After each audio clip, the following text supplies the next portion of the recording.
মিমি, আয় মিমি, শুনলি কি বললো ঠাম্মা দাদু? কি রে?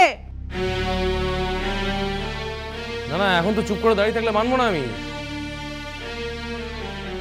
চুপ করে দাঁড়িয়ে আছো কেন? হ্যাঁ, তোমার জন্য আমাদের মাথা হেঁট হবে, কুটুম বাড়িতে গিয়ে আমাদের ছোট বড় কথা শুনতে হবে, আর তোমার বাপি তোমার মাথায় তুলে নিয়ে নৃত্য করবে। হ্যাঁ, কি ভেবেছো? কি ভেবেছো তুমি? সেটি হবে না। কথার উত্তর দাও। আমি যা জিজ্ঞেস করছি কথার উত্তর দাও মিমি। যদি তুমি উত্তর না দাও, আমি কিন্তু এত বড় মেয়ে বলে তোমাকে ছেড়ে দেবো না। গায়ে হাত তুলতে কিন্তু আমার হাত কাঁপবে না। কথার উত্তর দাও, কথার উত্তর দাও। তুমি কোন আঁকেলে একটা ছেলে দেওয়া অত দামি আংটি হাতে পরে ফেললে? তোমার একবারে মনে হলো না যে এটা করা ঠিক হচ্ছে না? বাড়ির কারোর সঙ্গে তো একটা আলোচনা করলে পারতে। হ্যাঁ রে রুমি, বাড়ি যে বললো যে সব কিছু জানিস, তো তুই যদি সব কিছু জানবি তা আমাদের একবার বলবি নি? হ্যাঁ বলবি নি? আর তুই সব সময় ওর সঙ্গে ঘুরিস, ওর সঙ্গে থাকিস, তা তোর বোনের আঙুলে একটা আংটি আছে, সেটা তুই দেখিস নিস, তুই জানিস নে, এটা বলে তো আমি মোটে মানবো নি, মোটে মানবো নি।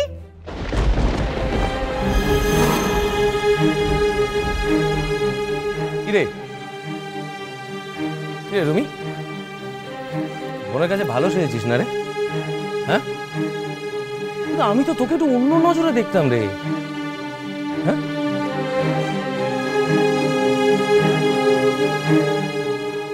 কি হলো? কি হলো? আমি তোমায় কিছু বলছি, তুমি শুনতে পাচ্ছ কি? তুমি কথাটা কানে শুনতে পাচ্ছ না পাচ্ছ না? গায়ে হাত তুলে শুনতে পাবে। পাবে গায়ে হাত তুলে শুনতে?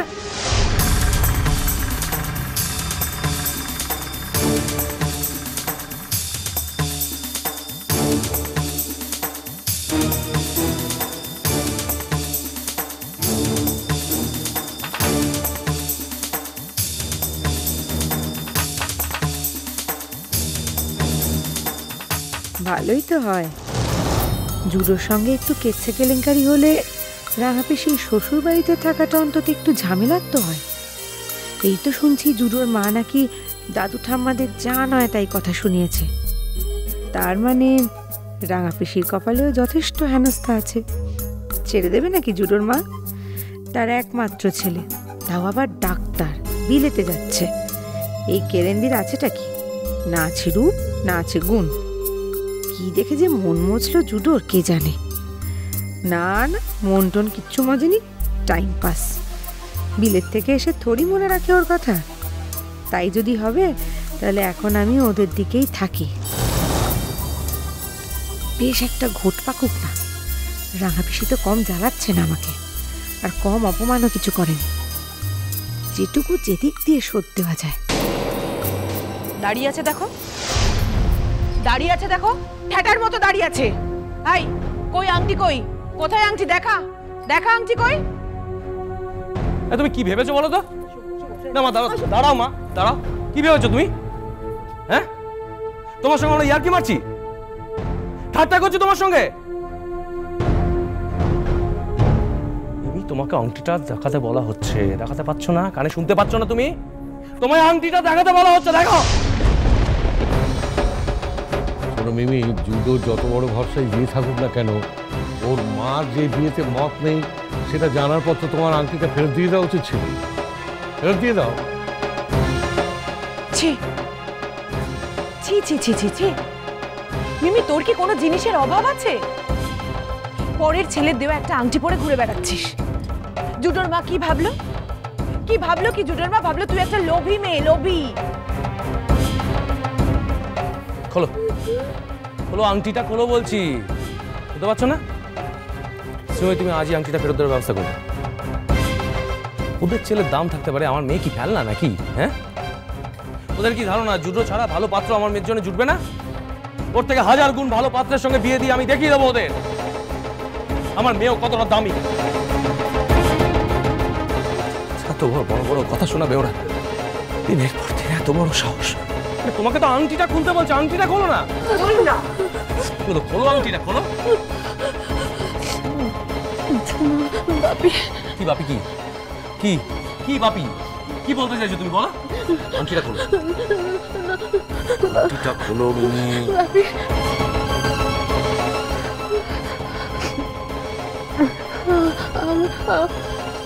আমরা দুজনকে ভালোবাসি।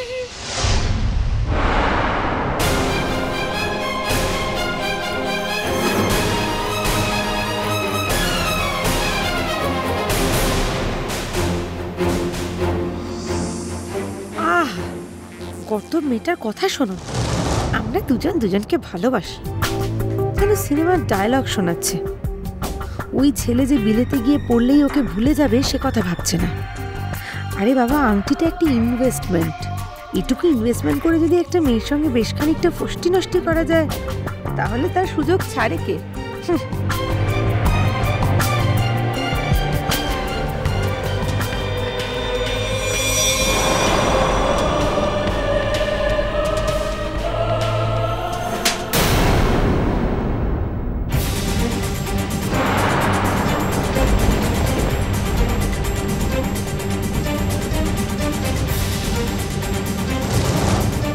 মেরো না মেজকা, প্লিজ ওকে মেরো না। অশুভ, মারিস নি রে, মারিস নি, মারিস নি। চুপ করো রুমি, তুমিও আমাদের সঙ্গে বিশ্বাসঘাতকতা করেছো। শুভ, গায়ে হাত তোলা দরকার নেই। ওর হাত থেকে আংটিটা খুলে নিয়ে ওদের বাড়িতে ফেরত পাঠিয়ে দাও। তখন থেকে তো বলছি, শুনছেটা কথা কোন আঙ্গুলে দেখি? বাপি জানো আংটি, আমি তো আঙ্গুল ভেঙে দেবো এবার। আংটিটা খুলতে বলেছে তোমাকে, আমি কিন্তু আমাকে আমাকে ওর সাথে তোমার বিয়ে দিতে হবে না, কিন্তু কিন্তু প্লিজ আমাকে আংটিটা করে দিতে বলো না। শুনেছো? শুনেছো? তোমার মেয়ের কথা শুনেছো? শুনলে কি বললো? এই এই মিমি শোন, এইসব নেকা নেকা কথা বলে আমাদের কিন্তু কোনো লাভ হবে না। এই এই আংটিটা হাতে রেখে কি প্রমাণ করতে চাস তুই? কি কি বল? আমি একটা কথা ভাবছিলাম মেজকা, বলছি তোমরা সবাই ব্যাপারটাকে এভাবে দেখছো কেন? মানে জুডো মিমিকে হাতে আংটি পরিয়েছে, এ নিয়ে যদি জুডোর মায়ের কোনো বক্তব্য থাকে তাহলে উনি সেটা নিজের ছেলেকে বলুন। আমাদের মেয়ে এখানে কি করতে পারে? ভূমি, এটা তুমি কি বলছো? তাহলে আমরা আমাদের মেয়েকে শাসন করব না? আমি তা বলছি না মেজো কাকিমা, আমি তোমাকে, মেজকাকে, ইনফ্যাক্ট বাড়ির সবাইকেই বলছি, আজকালকার দিনে ভাব ভালোবাসা করে বিয়ে করাটা তেমন অন্যায় কিছু নয়, ঘরে ঘরে হচ্ছে। আর আমাদের বাড়িতেও যে এমনটা হয়নি তাও তো নয়। তাহলে দুবারই রমতে বিয়ে করবে, তাতে ওরা সুখী হবে। আর ছেলেও তো শুনছি 2 বছর এখানে থাকবে। সেটা তো ভালো ঠাম্মা, 2 বছর পরে বিদেশ থেকে ফিরে ফিরে এসে বিয়ে হবে। সত্যি কথা বলতে কি, ছেলেটা তো ভালো, এমন একটা ভালো ছেলে চট করে কিন্তু পাওয়া যায় না ঠাম্মা। আর একটা কথাও ঠিক, কিছু মনে করো না, মিমির গায়ের রং কালো, কালো মেয়েদের আজও বিয়ে হওয়াটা টাফ। আর মিমি যে একটা বড় এক্সট্রাঅর্ডিনারি মেয়ে তাও নয়, অ্যাভারেজ। তাই আমি বলছি যে এভাবে সাদা লক্ষ্মীকে পায়ে ঠেলাটা কি ঠিক হবে? একবার ভেবে দেখো মেজকা। কিন্তু ওরা যে এত বড় অপমান করলো, শুনলে না মা বাবা কি বললো? কি না বলেছে ওর মা? আরে আমরা নাকি আমাদের মেয়েকে ওখানে বসাতে চেয়েছি। ছেলে তো চুপ করে থাকেনি, ও তো কথা বলেছে, আর ও কি বলেছে সেটাও আমি শুনেছি। আচ্ছা, জুডোর মা যদি অন্যায় কোনো কথা বলে থাকে তাহলে সেটার দায় তো জুডোর নয়, জুডো তো কোনো অন্যায় কথা বলেনি। না, সে যাই হোক না কেন, আসলে আংটিটার তো একটা অর্থমূল্য আছে, তাই আমি বলছি ওটা ফেরত দিয়ে দেওয়া হোক। আমার তা মত নয়, সরি দাদু ভাই। আমার মনে হয় মেয়ের বাবা মা হিসেবে তোমাদের জুডোর সঙ্গে কথা বলা দরকার।